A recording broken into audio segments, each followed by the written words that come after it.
Tell us about that aerial photography. It just added so much. Well, from the beginning, I knew I needed aerial photography, but my parents, very realistically looking at the budget, said, you have no money for that. We can't do that. So the first year, we had the crane, and we were able to get one of the shots that I had in my head, which is towards the end of the movie, and it's in a lot of the trailers, where the camera's moving up on a crane, and you see the guy walk out to the edge and put his hands and look out. And that was the image I had in my head from the very start. So when we had that image, I knew the film was going to look the way I wanted. He's got his Adirondack 46er patch on his backpack. Absolutely. It was a very inspiring visual, but it was also one of those iconic images, which there were a few in the film that I just had to have, and that was one of them. One of the others was aerials. So in 2014, we were going about it, and I said, no, we've got to do it. No, just get a drone, just do this, just do that. And I said, no, we've got to have a helicopter. And I wanted the rigging with the camera on the front and a gimbal, and that was totally out of the question. But there's a pilot out of Fort Anne that we were able to fly with, and a cinematographer, where we took the door off the side of the helicopter, and we had the cinematographer in the back with a gimbal that rests on the seat, and I was in the front with the pilot.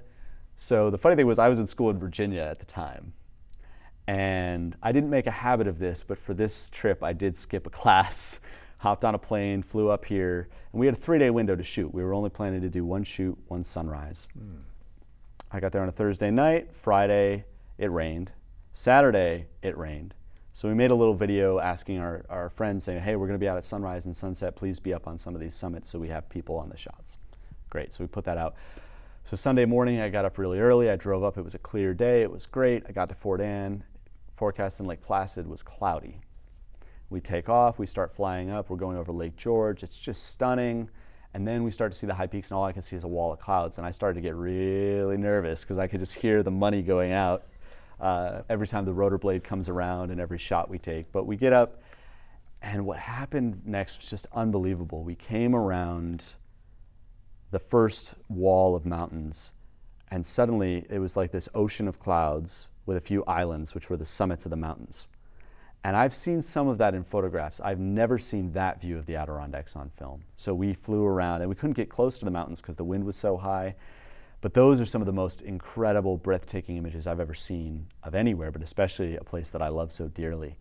And it's funny, one of my friends had commented on one of the shots. He said, that's the furthest I've ever seen in any student film, because the horizon line is so big and sweeping. And the pilot and the cinematographer, we were all just amazed by it. So we came back, and because we had had such a dud with the weather, we had scheduled sunrise and sunset for Sunday.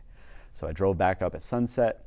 We went up, we flew around, and because it was calm, we were able to get right next to the mountains and get these really stunning views with the light filtering through and creating all these cool patterns on the peaks, and the clouds started to swirl in these purples and pinks. And then we were getting dark, and we had to fly line of sight, so we couldn't use instruments to get back. So our pilot said, hey, we got to go back. I said, well, let's just make one more pass. No, the sun's gone. We got to go back. I said, just one more pass around Mount Marcy. So we were down in the shadows, and we came up, and as we come up over the clouds, the sun pops up right on the horizon of the clouds, and we get this stunning view as it's lighting all the clouds up. And then we come around Mount Marcy, and it's actually the last shot in the movie. And I knew it the moment I saw it. This is going to be the final image. And the clouds are wrapping around Marcy in this beautiful purple and pink. There's red on the mountain, and it's casting a shadow on Haystack behind it. And it's fitting because Marcy's the tallest peak in the state. Haystack's the third tallest. And they both have a lot of meaning to me, in that Marcy was the one that I hiked that inspired me.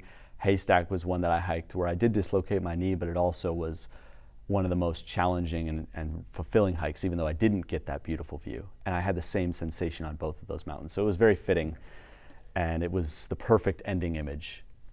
And as a filmmaker, to have that moment when you're like, that's my closing shot, what is that like?